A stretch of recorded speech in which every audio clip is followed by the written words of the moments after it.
Maybe. Hey, and welcome. Hey. With beer. Yeah. So, what a great start. We're already killing it. It's amazing. So, guys, welcome to episode 19 of Mastering Your Life with Tim and Kate. And today we're talking about mastering your mindset. And in my mind, it's a superhero origin story, right? Featuring the big dog, Mr. Jason Ivanovic, who is the co-founder of Trainer HQ, which is Australia's biggest and most influential fitness business coaching program. Both Kate and I have been through the program, so we are huge testimonies in ourselves on the success that this company can bring to the table. And we might even share a little bit about that later on today. But what we want to do is extract the wisdom of the great man himself and give you guys some key action takeaways by the end of our chat today. Kate?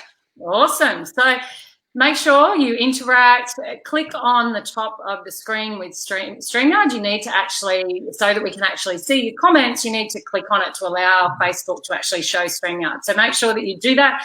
If you are watching it later, make sure you hashtag replay and ask us some questions, interact.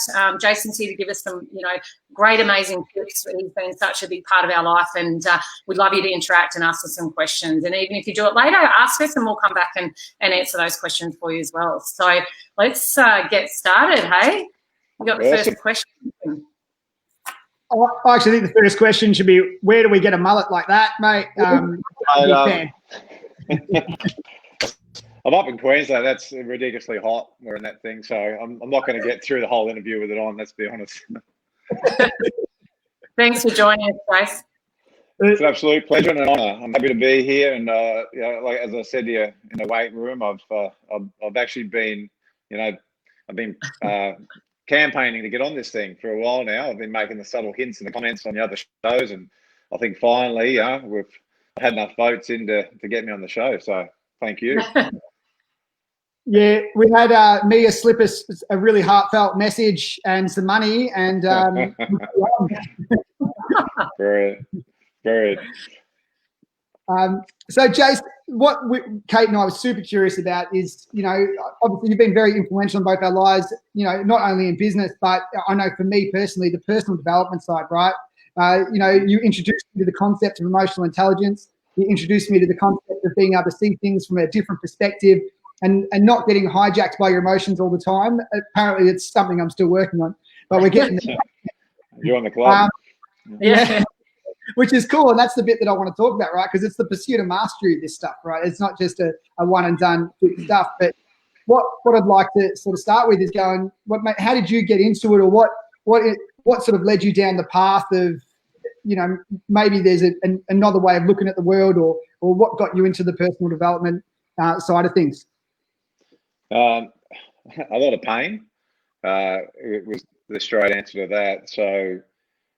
As a young male growing up, and I'm not sure about this generation, I'm sure as people like ourselves come through and we've been educated in this, I know modern things are changing because I'm going to pass on some of the stuff I've learned. But the reality is, as a young male growing up, I was born in 1974, and through no fault of anybody, parents, society, schooling system, all the rest of it, there wasn't a lot of education and knowledge around back then about emotional intelligence, how to deal with your feelings, how to express your feelings, how to deal with challenges, all those things. So as a young male, the inadvertent lesson you get taught is, toughen up and soldier on and push through it, and they only can carry you so far. So, I got to the point in my life in my my early 20s where I had a series of events that were quite stressful, involved court cases. I was doing security at the time. There was a couple of incidents that went, not favourably in terms of people getting hurt. And it was a court case that spanned out for a number of years. And that compounded with a lot of other different areas of my life. I just didn't know how to deal with them. And so I suppressed them and I tried to push them away, pretend they weren't happening. And, when you do that and you don't allow, you rather do one or two things. You'd rather learn how to express your emotions in a healthy way, a positive way, or you suppress them. And people have different ways of suppressing them, alcohol, cigarettes, overeating, chocolate, over-exercising, all these things, workaholics. And they have different avenues, but the only thing is those things aren't always healthy. So I just got to the point where, because it was a stressful period of time, and I was just trying to soldier on and toughen on and get through it. And emotionally, it was just very taxing. I just got to the breaking point where, because I wasn't expressing my anger in a healthy and appropriate way, or then my sadness and feeling sad or fearful about it, then there's only one alternative, and that's anxiety and stress, and that's really what I was led with. So I'm giving you the short snapshot summary of it, but that was an episode in time in my life where things started to take a left turn for the worst. There was many things after that also compounded, like not wanting the career I wanted, not knowing if I was going to ever achieve to amount to anything, failed high school. So it was just a compounding things of issues that, as you get older in life, you leave school, you got more responsibilities, you put in more situations where, as an adult, you have to rise to the occasion. Of course, what does that require? Well, for the most part, not only intellectual intelligence, but emotional intelligence to be able to get through those things. And, I only really had the one way. I just had the way of, getting through sport and powering through, but I quickly stopped working in certain areas. So a lot of stress and not knowing how to deal with that was, one of the things that started to lead to depression. So, and, for anyone who's watching, the definition of depression is it's sadness without motivation. So I was pretty good at expressing my anger, and not always in a very positive way. Rant, rave, carrying on. Like a lot of men do anger really well, but they don't do always sadness well. So talking about I'm upset and how I'm feeling, and actually just crying and showing it. So if you don't allow yourself to express that, then there's different levels. So anger sits on top of sadness, and then sadness sits on top of fear. And so I wasn't expressing sadness, and so you get tired. Yeah. And that's where depression comes from. It's someone who's just, doesn't know what to do with their emotions, their anger, and it gets tiring and consumes you. Again, you rather express or you suppress. And so I was trying to bottle it all up, because I thought that was probably in some sense or shape or form was a noble thing to do, because if you lose your shit, lose your anger, you could be dangerous to hurt people. So we'll bottle that up, because that's what got me in the court case in the first place. So, all right, what do you do with that? Well, I can contain it, and it takes more energy. And then it dropped down to then it was just tiring. So when I was actually sad, I had a bunch of sadness, with a lot of things in life in the past, but wouldn't want to express that, because if you're sad as a male, my inadvertent lesson was that you're weak, you're not coping. So fucking don't do that. So I suppressed that as well, and then the only thing that was left was then fear sits on the bottom. So if anyone's ever had an anxiety attack or panic attack, it's probably a good indication that those top two emotions haven't been expressed. So the more we drain our emotional pools, and I'm sure you've talked about this in the past on your chats, the more you can drain those emotions and drain the pool, you get to experience more joy, happiness, peace, love, all the rest of it. But the more that those pools of anger and sadness and fear are full, you just don't. So yeah, I got to the point where I was having panic attacks, anxiety attacks. At one stage I was struggling to leave the house. I'd go to the movies, I'd be watching an action movie, I'd freak out, have to leave. And I'm just like, what the hell is going on with me? So from there, I went to see some specialists and doctors. And of course, they were telling me, mate, I think you're just a little bit depressed and stressed. And I didn't want to hear that at the time. I went, nah, there's something physically wrong with me, do more blood tests. Yeah. And so eventually I had to pay attention and notice. And someone said, look, man, I'm not telling you just because I think you're weak, you're not coping. You're not coping. You actually need to learn how to deal with what's going on in your life, otherwise it's going to be a tough road. And it was someone that I, for whatever reason, I really respected and admired, but probably the way they delivered the message to me that I took notice. And it was from there I started seeking out help. I started seeing psychiatrists and other experts and specialists, and I started to go down a road I'd never been to before. And it was very scary, it was very confronting, because, again, I'd spent most of my childhood, teenager, just armoring up and thinking that's the way you had to be tough and strong, and that's how you got through life. And it was very, vulnerable to be that way and very scary. So, but that was, to answer your question, I hope it has, that's how I started to get into going, there's got to be a different way to do life, Yeah, and there's so much in that, right, too, because I think, as a male as well, and there's not much difference between us, right? There's only about 10 years apart, but it's the same things, and slightly different in the way it's been delivered, through my child growing up, but I can relate so much to a lot of those Yeah, especially with the suppression of anger and the suppression of sadness, and going, well, you can't be angry because you can be dangerous, and you can't be sad because that's weak, yeah, or feminine on some level, right? And you're really scared because you're a dude, so go deal with life now. Is how us, so that's a big lesson there. And I like the fact that, obviously you've traveled quite a challenging road over many years to get to a point where you then went and had some intervention, right? You went and saw the site and then started to be leading down that path, and it hadn't been given the tools you have now. I imagine that the intervention process would have been way sooner, right? You would have been able to jump on, or would have you got, if you had known some of the stuff you've known today, do you think you would have avoided needing that sort of help, or do you think you would have just lent on that sooner, or where would you have gone with it? Hard to say. It is hard to say, but I'd like to think sitting here now that the problem is people think that you only go somewhere when you're broken, but the smart move is to get help when you're right or not right. It doesn't matter. It's like if everyone needs somebody as a support network, someone that's there from that can be non-judgmental. So I'd like to think that even, look, I have people in my life, it doesn't matter what level you get to, I have people that I entrust in that when I'm a bit off, and even though I know this stuff, it's still like, we're all human. There's people that I need to go and seek out and reflect and have the time to process and heal certain things, because we all deal with a lot as an adult.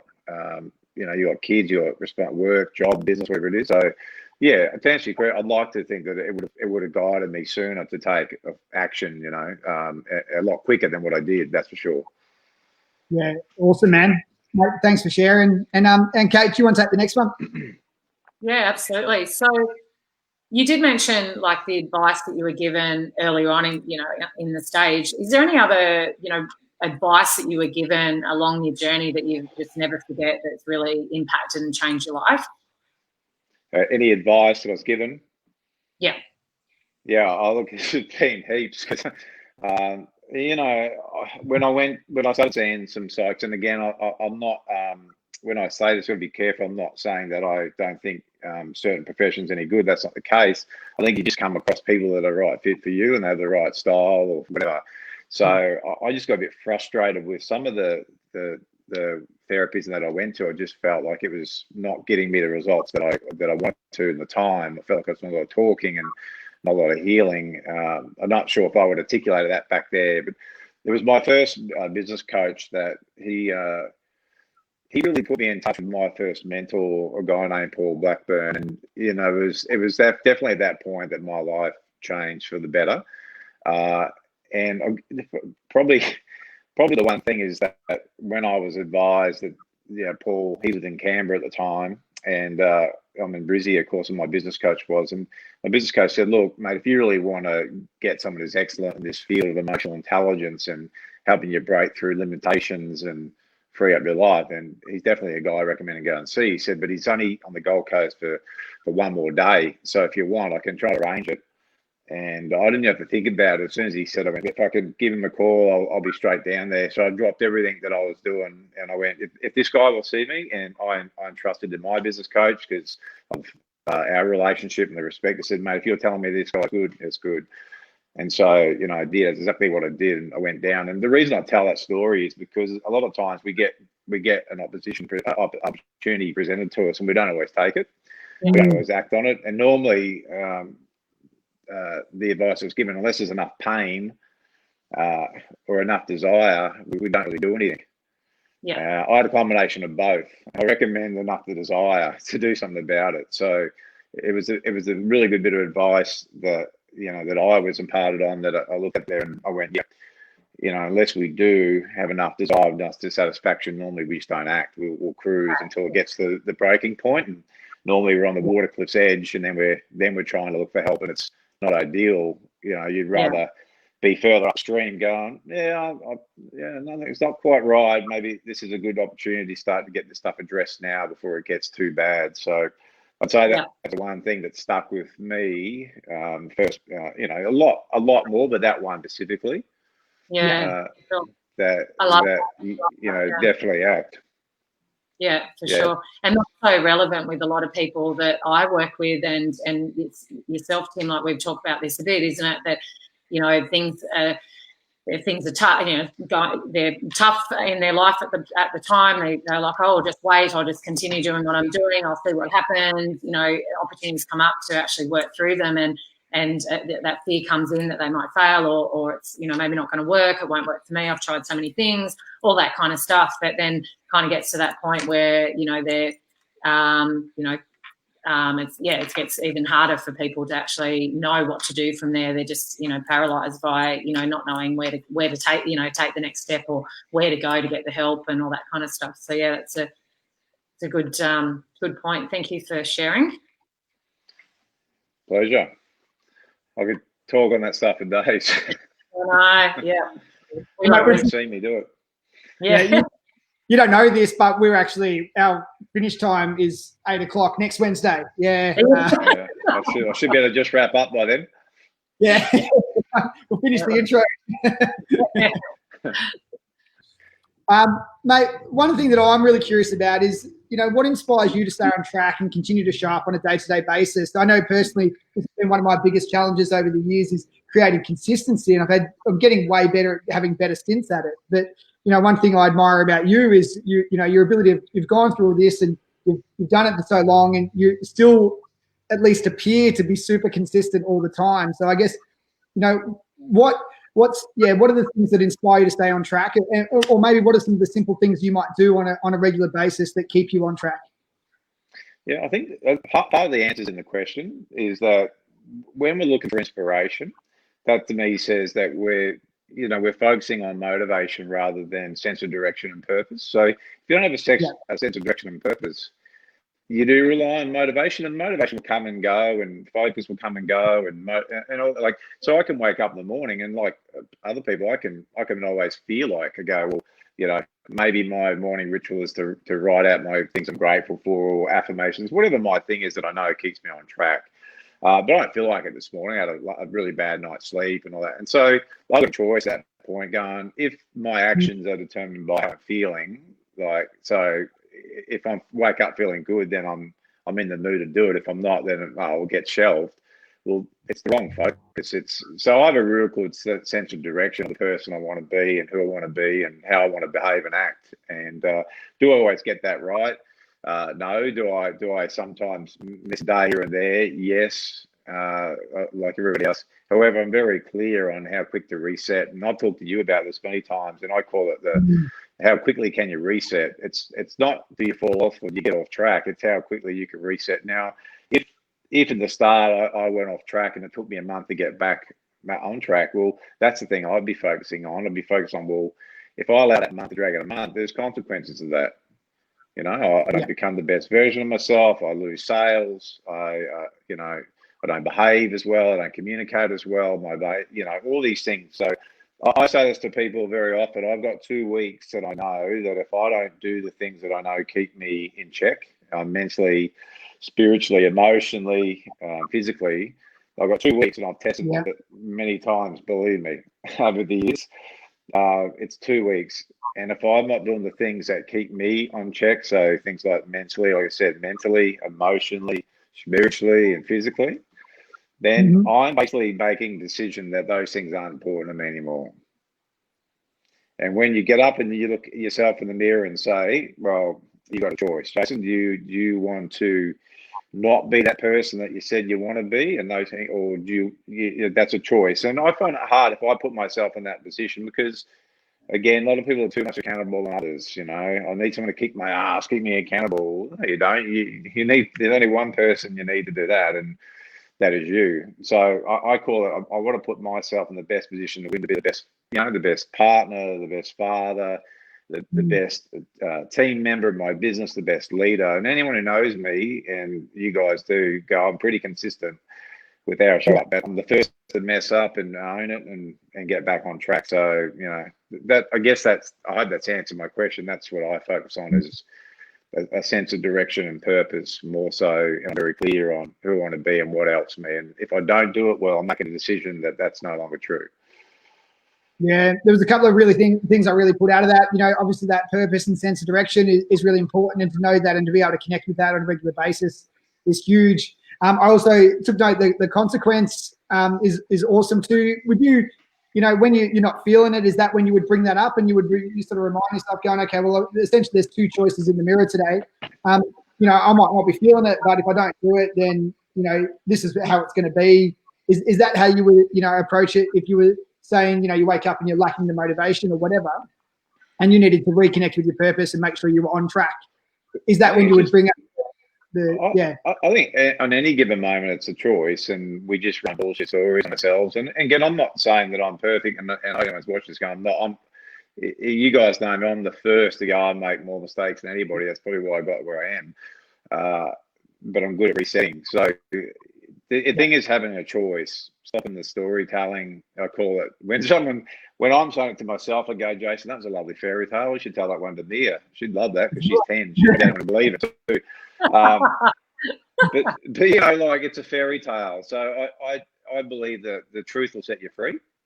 Yeah. And that's about being honest with yourself and going, whoa, you know, don't run the story you're tired or you're busy or you're running late. Like, they're all stories. I just say that the reality is, if you choose today not to do that stuff, say you choose not to do it. Yeah. And we'll get into that. It's not about beating yourself up or all that kind of stuff. I just say it's a choice. And the more you get out of it, go, today I chose not to do all the stuff that I know is best for me. Today I chose to eat all the shit food I wanted and smoke or drink and not exercise and not just own it. Just say that's my choice. That was my decision today. Because the good thing about that, it's at least the power is still with you, and tomorrow you can make another decision.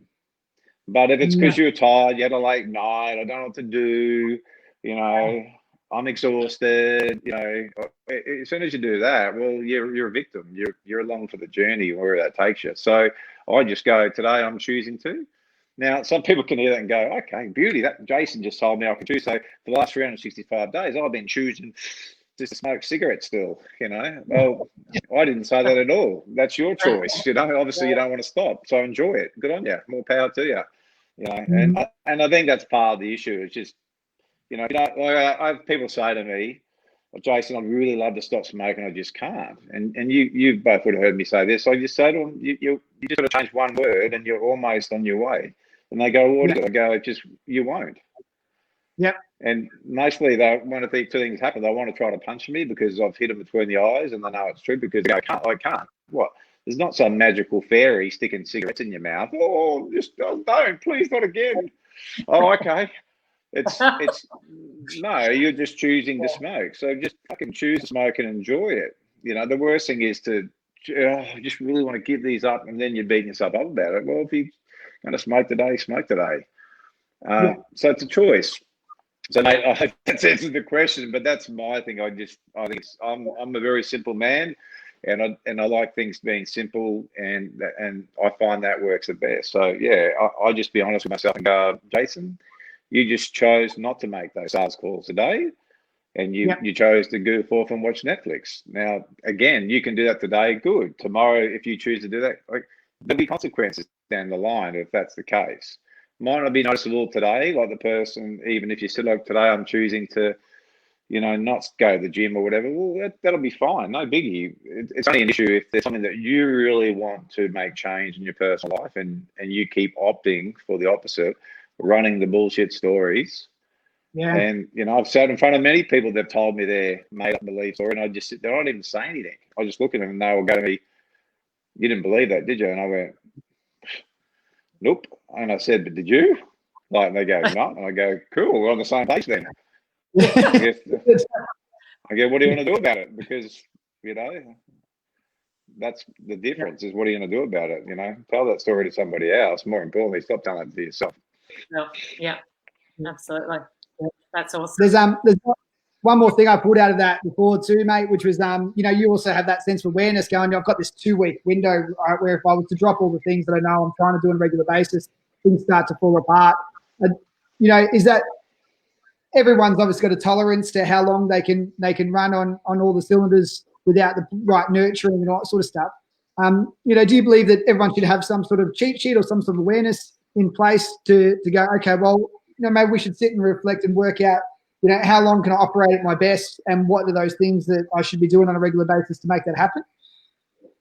I believe so. Again, it just means making a start. And what I mean by that is I'll notice my mood changes, my language changes. I can get more irritable, easy, and I've just picked up on little things that, I can tell that once I stop, say, my version of meditation or daily processes or physical activity or eating, I've just learned over time that that's the time frame, that I have. So I believe so. I believe, like we've all heard it. Oh, when I was going to the gym, I felt so good, and then I stopped. Well, that makes sense. Yeah. Like I used to feel so good when I used to do this, and then I just stopped. And I go, well, you've got the answers because you're telling me that's what worked. You stopped. Maybe the real question is why? What was it? Did it because you actually were getting closer to your goal and you're scared of success, or you're scared of failure, or what is it that actually did it? And that takes probably a little bit more help or guidance with that if that's not something you're used to, or that's new to you. And it certainly wasn't for me, so that could be a different story. But yeah, I think having awareness is a great thing. Stopping being mindful. A lot of the times, again, the answers in some of the stuff we're saying. Yeah, awesome, man. I love it. The wisdom, mate. We'll have to save this one, eh? Yeah, absolutely. So you obviously went on your personal journey to start with, and now, how many years has it been that you've been doing this? You're now doing it as, as a business, as a passion, with, helping other people like us. And, it's been such a long time that you've been doing it. What drove you to actually, take what you had been learning and then go and, teaching, other people? For me, going out of a place of despair and not thinking I was going to amount to anything, and I'm really honest. There was a time there I thought we're ending it all. My mid-20s, and just the pain was so great. I believe once I found that there was a way forward, and that things can happen quickly, right? So change can happen in an instant. We just normally delay it. Once I had learned all that, for me, not being able to then help others or share others would just seem like a crime, So for me, and it's not everybody. Some people learn stuff and they go on their merry way. But for me, the first time that I saw my mentor deliver all this and the breakthrough and benefits that I had, I just went, I need to be doing this. And for whatever reason, I've got the ability to be able to help people just through then me doing the work, and I just fell in love with it. The other part of it that it's a good selfish is that I wanted to be around all the time because I was too scared that I'd slip back. So, I'm the first to say that I'm the head of my own class, and you would have heard me say it many times. I just couldn't imagine not being around this. So I'll always coach to some degree. I'll be selective with who I coach these days, but I'll always coach. But, teaching, talking, even coming on like this reinforces to me it again and again and again and again. So I'll take any opportunity I can to live and breathe this, because I couldn't imagine life without it. And people that don't have this in their life, or this type of structure or knowledge or education, I know what it's like. So that's a driving force for me, and there's nothing better than being able to help somebody help themselves more so, break through what they thought maybe not possible, or even if it's just to deal with stress better, or all that stuff. Just I'll leave this planet very filled, and I already am. So I've got no indication I'm doing that anytime soon, in case anyone's listening. But but I would feel very, very fulfilled, of what I've done so far. So I hope that's the answer. I just love it, and to share it is, for me, very important. Important, yeah, absolutely. And because doing it, getting into it at such a young age too, and been doing it all your life, really, a lot of your life, haven't you? And adult life, so you've got to, it's ever evolving, isn't it? It's not like a quick sprint; it's a marathon, isn't it? Where you're constantly growing and evolving and learning as you evolve, aren't you? So it's constant growth, isn't it? Yeah, like anything, be it martial arts, be it any endeavor. it becomes a way of your life, a part of your life, not something you got to do extra. It just becomes integrated. You've seen me teach some of the sessions that I teach, and I've lost count. I would have taught them probably 10,000 times. People go, "You're getting sick of doing that?" I go, "No, because each time I actually learn the next bit. The next bit for me, and that's the attitude that I embrace. It's not like they're looking at going, "Oh, you're still teaching that same session." I go, "Yeah, because each time I teach it better and understand it better, and I get the next bit." So and we've seen that. Life. Yeah, we've seen that firsthand. We've seen a few of the similar kind of stuff, but it's never ever the same. We go to the events. Tim and I have been to so many of your events and been a part of the community for such a long time. And yeah, it's never the same. You never deliver the same. You're always a different. You show up as as a different person each time, really, don't you? Because you're learning and growing, and always evolving. So yeah, I know you. Well, thank you. Yeah. I know you always say that when you're teaching that, breakthroughs or things that having discussions with people in the room or in your coaching, you always get something out of it. It's not always about just the student or the audience. You always learn different things from what you're teaching each time, don't you? Oh yeah. Sometimes I feel like I should be paying them, Yeah. You can if you like, James. I'll accept it. Well, it's an interesting thing teaching. It's an interesting teaching because you need to be present and you need to be there afterwards. Afterwards, it's like, man, there was a lot from that, But at the time, it's like you got to be there and be in the moment for others, and people will be afterwards. They'll be like, man, there was some serious learning in that all, and. You nailed it, Kate. If I rewind, like I had people that seen me teach, how the mind works session back when I first started. You can imagine my very first or second time. So then they saw me like 10 years later teach something. They go, "Wow," and you'd hope that would be the case. You'd hope that you evolve. So I guess that makes sense. Yeah, as you keep doing something, you have a more relaxed brilliance, I guess, and you learn more about it. But if you always jumping from one thing to the next, then you never really truly master it, right? So that's the other thing. I'm not after having the next new technique or trick. I've just sat myself in an area of expertise that I know that I wanted to master and got really good at, and I just stick at that. Now, if that changes because I just understand it better and all that, and would it be different, of course, then so be it. But you've been around me long enough to go, there's only certain things that I'll do and I know that work and I stick to them.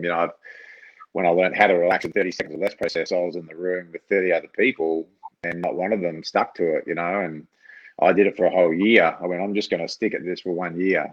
And, because it wasn't just about learning how to relax in 30 seconds or less. It's as you go through anything like that, you just get the next bit, and I've been able to use that process in so many situations where I probably could have lost it or not panned out, or just, and people going, "Oh, you're still learning that you want to do all this other, tapping therapy, NLP," and I go, "But you haven't even mastered this one, so you just got another thing in your bag that you're not going to use." What's the point? I don't get it. So I've gone a bit of a tangent there, but that's probably a bit of insight of how I operate in terms of I like to. Yeah. If I get something that works, I'm gonna stick at it, until I just keep doing it. Why change it, Yeah, exactly. And I think that's a really good point for people that are probably watching as well, and in the health and wellness and the mindset space. I've been in that space as well. It's like that shiny object, that next thing, to learn, instead of, as you said, mastering that one thing and getting the momentum and getting, till it becomes a bit more natural and you learn how to do that better, or and grow in that one area, and then maybe add things in once you master that, and that comes more natural. But people are looking for the next diet and the next quick fix and all those kind of things, and it's that's why people get go off, don't see any results, or even with businesses and stuff like that as well. So yeah, look, I've been down on that path and learning. The difference between learning and getting more information and knowledge, but again, some people they love knowledge and learning, and I'm like, I don't care necessarily how all these lights and all this is working. I just need to know where the on switch is. I'm more important. Like, show me how. If it gets me a result, that's what I'm more interested in. And I'll hear people go, I read 50 audio books or listened to 50 audio books this year, or I've read 50 books, and I go, awesome. What have you done with it? Yeah, exactly. And it's like, oh, what do you mean? I go, no, well, you read all that book. What haven't you applied it? Or what are you doing with it? Oh, nothing. Yeah, it's absolutely another good point of gathering information, not actually doing anything with it, and taking the action and implementing especially some of the things you're learning. And we're in an information overload here now. And someone asked me the other day, "What's your latest podcast you listen to or audiobook?" I go, "I'm not." For me, I know I've done all that. I've done it, and I just realised, I go, "What's an area of my life I want to get better at?" The next 12 months, and I'll just go, okay, that's what I'm going to focus on. Yeah. I'm going to focus on a couple of habits every year, because realistically, that's probably all anyone can truly manage or get better at. So I want to become a better communicator. The way I communicate really offends people, and I've got one style of communicating to people. I'd like to be a better communicator. I'm going to focus on that. And that's something that I did, and I just learned who's a good communicator. How do they talk? How do they relate to people? How can they adapt to different styles of personalities and get good at it? But I could read one book on it and go, I read the book on that. Well, more power to you. Like, I don't know how to use it because I haven't practiced it. But if you did go through and develop 2 new empowering habits, and it doesn't have to be or skills, it could be, I want to embrace more discipline, because discipline is going to give me more freedom. Instead of having discipline's hard and boring, it's like discipline. My role for the next 12 months is get better at discipline. So I know if I get better at being disciplined and being consistent, that's going to equal a lot more success in the areas that I'm falling short in. If that's all I focused on for 12 months, imagine what life's going to be like. That's right. Yeah. And then you can apply it to anything: making money, better relationships, going to the gym, getting weight off, staying that way. I'm never like interested in how much weight someone's lost if they put it back on. I'm more interested in, have you got the weight off, and have you kept it off for ever, or a sustained period of time? That tells me that person's had internal change, that they've gone inwards instead of outwards looking for the answer. So they've done the inwards work. They've been able to reprogram, let go of the areas that keep tripping them up. And as a result of that process is no longer hard work or battle. It's something that they just do. And that's what I'd be searching for.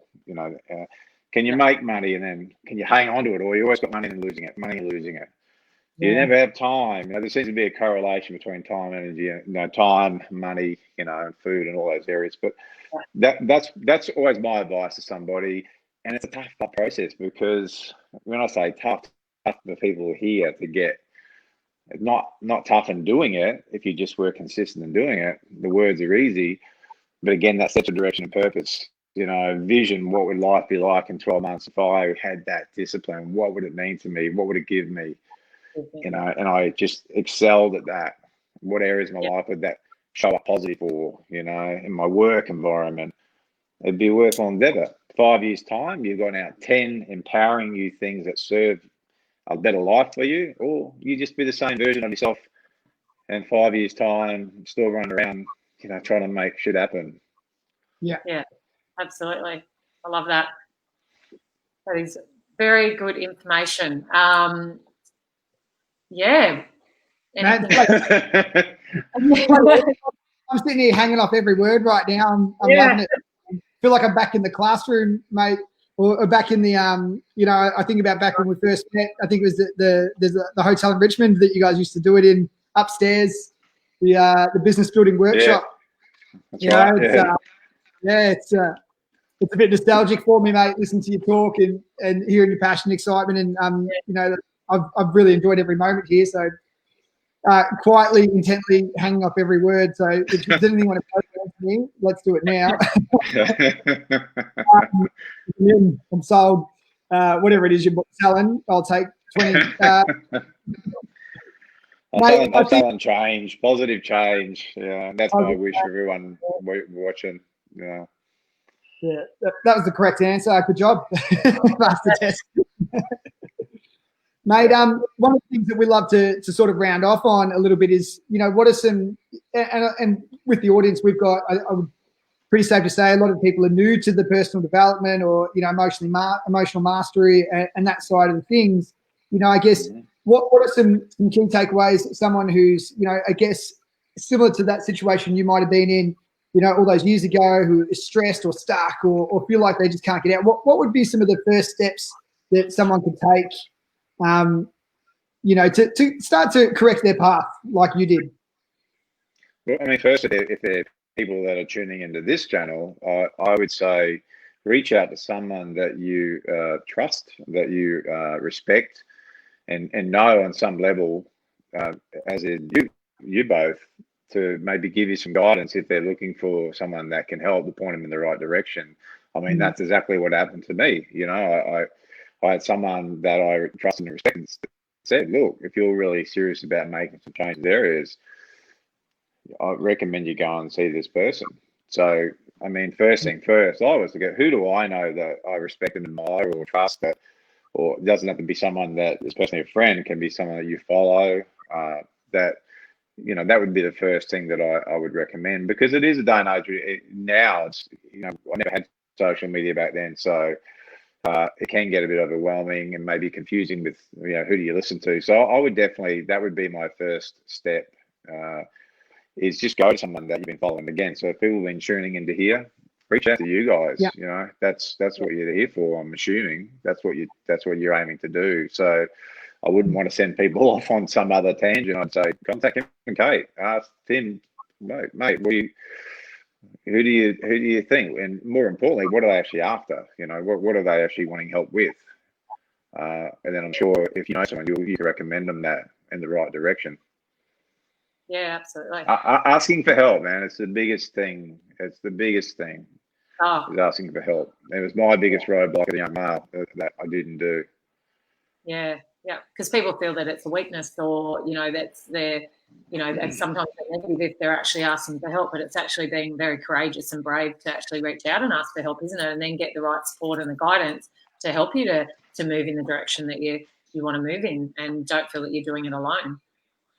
Yeah, it can be, It's not like, I don't, as a generalization, a lot of people would struggle to ask for help, and sometimes it's convenient to, I don't know if you hear it a lot, you too, but I'm sure you do. Like, I'm not sure where to start, or who to ask, and sometimes that can be a convenient story to run too in our head, because if I don't ever know the answer to that, I don't have to do anything, and so it's sometimes convenient not knowing. You know what I mean? Like, if I don't know, then I don't have to do anything. So there could be a part of this that doesn't want you to change either.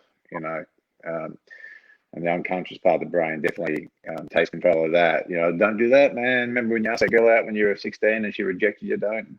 So I don't want to get into another ballpark. I'll get off onto another tangent. But yeah, you just got to identify that if you need help and you're watching this and you're like, let's take the first step. You couldn't have two more approachable people and you two to have a safe avenue to ask for help. Yeah, for sure. Thank you. Awesome. Thank you. Yeah, man. We appreciate that. Absolutely. So I guess now it's over to you, Jace. Where I'd love to. Where would if you want to tell what you guys do? Trainer HQ. Obviously, it's been a big part of Tim and our life, the success that we've had, and the the learnings that we've had.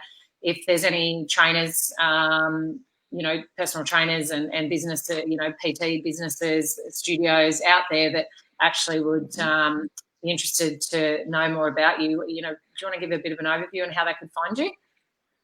Yeah, the simplest way, as we're doing it here, is to go to our website. It's www.trainer-hq.com.au. Or just type in Trainer HQ into your Google search, and we'll come up.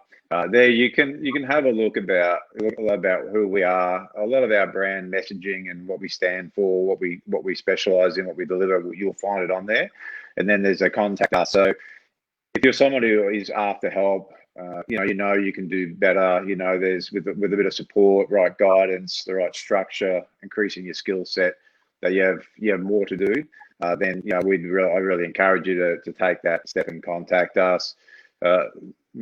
again, if you like what you've heard today from me, you'll find that we're very relaxed, very open and receptive to just having a general chat with people to see if there is some way that where we can help you on there and with your business. So that's the most effective way that people can contact us in terms of finding out more about Trainer HQ and seeing if we can do or help them at some level. Yeah, awesome. We'll put the link below after we finish as well. We'll put that down so people can just easily click on that on your website. So make sure you reach out to the team, and you won't regret, just having a general chat and see if it's the right fit for you guys. Awesome. And I will say, one of the major things, if you haven't sensed it already, is that we like to build our people up from the inside as well. So it's definitely, while we do business coaching, there's the emotional intelligence plays a big part in what we do, and again, the ability to remove any limiting beliefs or roadblocks of what is possible for you and your business and your life in general. And the thing that I'm most proud about in being on this channel and being interviewed tonight and seeing you both is a true representation of that. Is that I know there's so many of the people that have come through our training that are on doing amazing things beyond what we work with them, doing great things, helping many people, and that's what fills me with pride. Is that it's getting passed and paid on. So it's not just the business side and the money side. All that stuff will come once you do apply yourself to removing the mental and emotional blockages that hold us all back from striving to be the best person as we can. And that's a lifelong journey anyway. So yeah, absolutely. Yeah, awesome. And I know personally, For Your Body Fitness is a testimonial story for Trainer HQ as well, from struggling personal trainer all the way through, to running a team and helping thousands of people across the last, we're about to go into our 15th year of business, and it wouldn't have been anywhere or even got off the ground if it wasn't for Jason and his team. I can promise you that, So it's definitely a testament. So if you're interested and you're not ready to jump on the website yet and you want to be convinced, message me. And then we'll and what and how cool is this, right? Like, it's a moment for us to stop and reflect and just take a moment to acknowledge that, because that's the truth. It's way back when, all those years, you were sitting in that room. I guess it was up to you to get your backside to the event, which you did for whatever reason. You got yourself there. Again, we connected. And who knows where it was going to take you, but look where you are now. And it all took you just taking that first step and getting along to the seminar and sitting in a room for 2 days with us, and then making the decision at the end if it was the right thing. And mate, look where we are now. Now I'm being interviewed on your channel with Kate, who's had a similar experience, and this is not the first time this has happened. So it's just brilliant. I just love it. Yeah. The parent asking for Jace, hey? The parent asking. Yeah. Well, you got the seminar. I went down the coast to see the mentor, and I was presented with the opportunity. It's, hey, there's something in all that. Yeah, it's amazing. And, we're so honoured to, and we're proud to have you on here as well as our first guest, and that we're doing this together and being able to share some more wisdom. And it's been awesome having you on, Jace. Thank you so much for taking your time out. And you're probably itching to have a look at the footy and see what's going on. I know it's not the best timing. Who cares about the footy? Who cares about the footy? We're doing something way more important here. Oh, that's awesome. No, legitimately mean that. Like, we're doing something way more important, and it's been an honour. Thank you very much, and your words meant a lot to me. And again, you just do an outstanding work. Sharing your message with this channel, giving up your time, and those people that are tuning in really do value that, because. Back when I was looking around with the stuff, you would have to, you'd have to pay a fair bit of money just to be able to access someone like you two. To believe me, I've flown all around the country, no online internet, no online anything. It was like literally flying everywhere just to be able to, have the opportunity to get into this type of topic and conversation. So yeah, it's a great thing you're doing. Yeah, massive. What's that? We're fighting over who gets to talk to you now. Mate, just massive thanks again, mate, for jumping on, and definitely appreciate your time. And for anyone who's watching, we'll obviously drop the links and stuff below. And I hope everyone has enjoyed us having the big dog on tonight. I know I have, and it will be available for mate, everywhere. Hashtag replay, isn't that right, Kate? If you're watching this That is later. correct. Yep, that's the one. Nice work. High five, Tim. All right, legends. Great to be Thanks. on. All right, catch you. Thanks. Bye-bye. Thanks.